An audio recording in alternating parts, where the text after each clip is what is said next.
Hello à tous, on se retrouve dans cette nouvelle vidéo où je vais vous partager deux recettes de saison, le velouté de courge butternut et la quiche chèvre, miel et oignon. On commence dans un premier temps par la recette du velouté de courge butternut. Donc pour cela, bien évidemment, il vous faudra une grande courge butternut.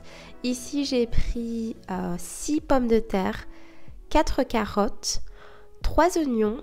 Je vais mettre du lait de coco, mais vous pouvez utiliser de la crème liquide classique.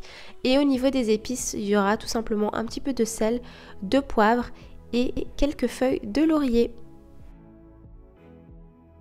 Je commence par éplucher mes carottes, donc là je retire la peau et puis je vais tout simplement retirer les deux extrémités et les découper grossièrement. Je vais mettre le tout dans un petit saladier puisqu'après on va laver tous les légumes.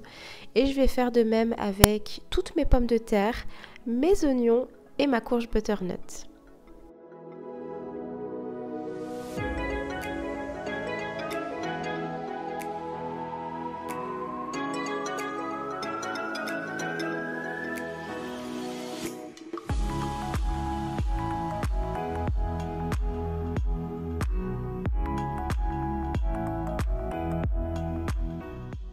Au niveau de la découpe pour la courge butternut, moi je coupe les deux extrémités, puis je la coupe en deux, je retire les pépins et puis je vais la couper grossièrement en morceaux à l'aide d'un couteau et puis je vais vraiment retirer la peau de chaque morceau petit à petit et c'est ainsi que ça va vraiment me faciliter la découpe. Et puis bien évidemment je coupe ça grossièrement et je mets dans mon saladier et je vais les laver bien correctement tous mes légumes avant de les mettre cuire à l'eau. Je mets le tout dans ma casserole que je couvre d'eau, je rajoute un tout petit peu de sel pour la cuisson et je laisse le tout cuire tranquillement. Une fois que mes légumes sont bien cuits, ça a duré plus ou moins 20 minutes, je retire ma casserole du feu et je vais mixer le tout. Donc ici moi j'utilise un mixeur plongeant, c'est beaucoup plus pratique. Après vous pouvez également utiliser un blender, mais je vous avouerai que le mixeur plongeant c'est bien mieux. Je mixe le tout directement avec l'eau de cuisson. Pour moi c'était la texture parfaite. Vous pouvez rajouter plus ou moins d'eau en fonction de la texture que vous voulez. Je rajoute mon lait de coco. Je réépice, j'ajuste en fait au niveau des épices avec mon sel, mon poivre et j'ajoute quelques feuilles de laurier avant de reporter le tout à ébullition pour que les saveurs s'imprègnent bien.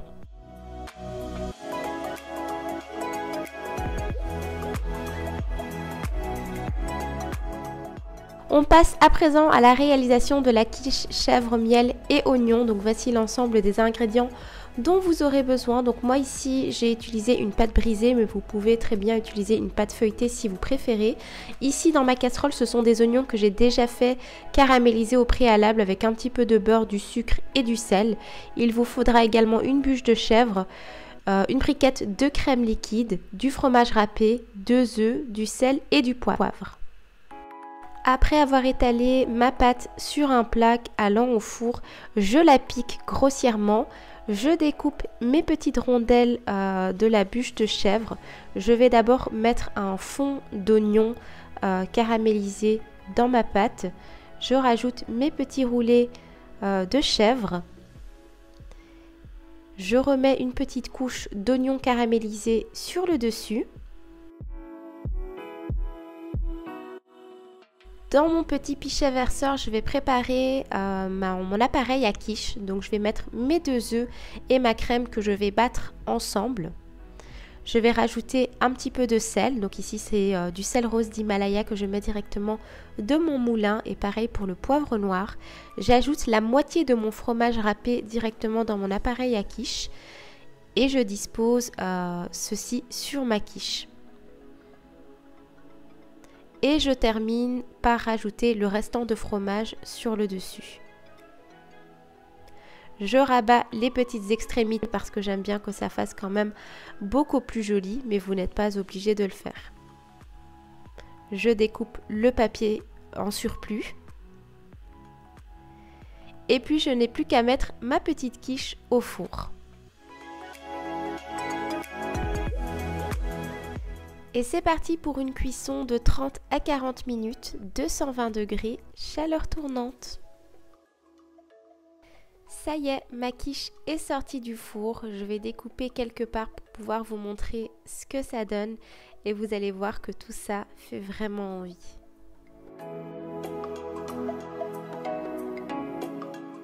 Je me verse également un bon bol de soupe. Pour la petite touche déco, vous me connaissez maintenant, je rajoute quelques feuilles de persil frais et un mélange de graines de tournesol et de courge.